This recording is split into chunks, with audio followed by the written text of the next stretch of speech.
우선 한동훈 대표 내일 취임 100일 기자회견을 연다고 해요. 보수의 새로운 브랜드 강강약약을 제시할 거라고 합니다. 어제도 비슷한 얘기를 했었습니다. 들어보시죠. 보수정당은 왜 그런지 모르겠지만 강약 약강의 이미지가 있죠. 기득권을 지키고 통장만을 말하고 이런 이미지가 있잖아요. 근데 저희는 그렇지 않습니다. 우리는 실제 보수는 책임감의 문제고 사회에 대한 책임, 공동체에 대한 책임이라고 생각합니다. 그러니까 우리의 어떤 실질은 강강약약일 거예요. 물론 약자가 무조건 옳지는 않습니다. 그렇지만 적어도 사회 전체를 디자인해서 이끌어가는 데는 그런 정신이 아직도 유효하다고 생각합니다. 구재란 변호사님, 한동훈 대표의 그런 마음을 또 잘 아신다는 구재란 변호사님께 여쭤보죠. 이재명 대표가 지난 대선 때 비슷한 얘기를 했었습니다. 억강부약, 강한 자를 누르고 약한 자를 돕는다 이랬는데 한동훈 대표가 내일 보수의 그런 실질은 강강약약이다 라는 걸 브랜드로 제시한다고 해요. 이재명 대표의 억강부약과 뭐가 다른 거예요? 이미지상으로는 사실 억강부약이라는 거는 강자를 누르고 거기서 뺏은 걸 가지고서 복지를 한다. 그러니까 정부가 부자나 재벌들로부터 뺏은 걸 가지고 생색을 내고 이게 그런 이미지가 굉장히 강했거든요. 자기 돈 가지고 생색내는 거 아니지 않냐.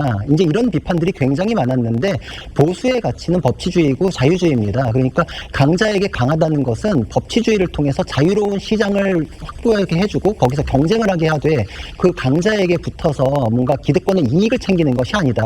공정한 룰을 챙기기 위해서 나도 엄격한 심판자의 역할을 하겠다. 그리고 약자에게는 따뜻한 모수로서 그분들에게도 절대 소홀함이 없고 강자에게서 원칙을 세우듯 그분들에게도 시장에 자유롭게 참여해서 경쟁할 수 있는 기회를 보장하기 위한 것, 모두에게 원칙을 지키고 따뜻함을 가진 보수의 이미지, 그것을 강강약약으로 표현했다 이렇게 생각을 합니다. 그렇군요. 저 속속 이해했습니다. 이재명 대표가 어떤 민주당이 부자 과세를 통해서 어떤 보편적 복지를 추구하는 그런 모습을 억강부약이라고 한다면 강강약약은 그것과는 다르다. 내일 한번 더 한동훈 대표의 직접 설명도 들어보죠. 이 강강약약은요, 결국 쇄신 과정에서 필요하다면 가장 강하다고 할 수 있는 대통령실과의 차별화도 멈추지 않겠다라는 의지라는 분석도 있었습니다. 그런데 이 추경호 원내대표와의 충돌 이후에 일단 한동훈 대표 확전을 자제하는 모습이 뚜렷하게 보이긴 해요. 영상으로 만나보시죠.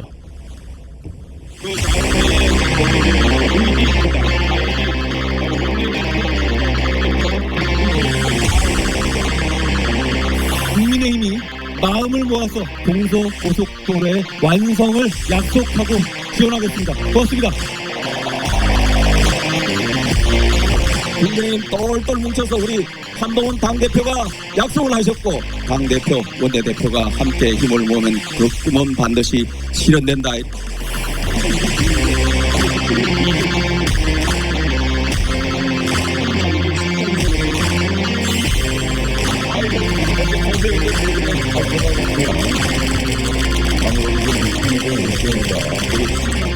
의원님들의 공부는 개인의 공부가 문제가 아니라 결국 거기서 나온 역량으로 나라를 발전시키고 사람들을 잘 살게 하는 것이죠. 우리 국민의힘의 목표가 바로 그런 겁니다. 더 분발해 주시고 더 힘내 주십시오.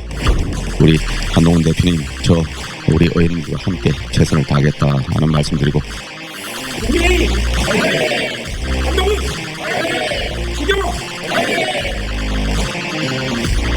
지난 주말에 청년 100명의 질문에 답하고 평가를 받는 일종의 영면접을 받잖아요.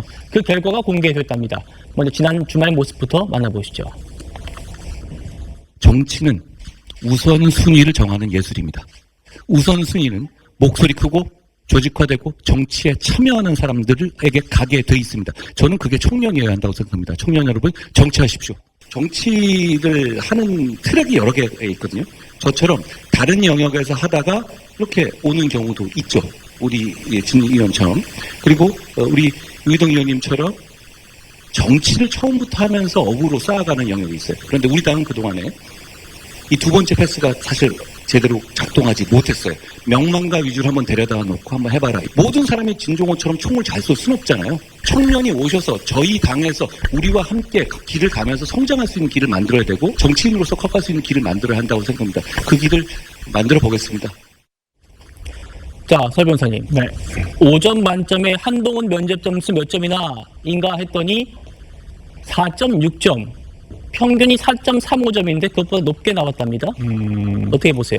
뭐 본인은 만족하셨을지는 모르겠어요. 네. 워낙 뭐 공부도 잘 하셨었고, 뭐 이제까지 뭐 어떤 책이나 시험 봤으면 되게 부분 잘 하셨을 것 같아요. 근데, 저는 4.6점 좀 아쉽다. 네, 그렇죠. 본인은 예. 아마 만점을 맞고 싶었다라는 생각이 아마 욕심이 있으셨을 텐데, 뭐 그래도 저는 뭐 준수한 점수라고 생각을 하고요. 저 자리가 제가 뭐 알아보니까 그냥 이렇게 뭐 뽑혀거나 어떤 선발된 인원들이 간 게 아니라 일반 청년들이라든지 그냥 뭐 무작위로 이렇게 선발된 사람들이고 뭐 질문도 어떤 사전에 정해진 질문이 아니라 그냥 그때그때 즉석에서 나온 질문들을 해서 어떤 답변을 받는 어떤 그런 자리였다고 하더라고요. 근데 이제까지 진보 진영, 그러니까 뭐 진보 진영에는 뭐 워낙 그 말을 유려하게 잘하시는 분도 많고 그렇지만은 보수 진영에서 저는 개인적으로 저런 걸 제일 잘했다고 생각하는 것이 저는 이준석 대표라고 생각을 합니다. 이제까지.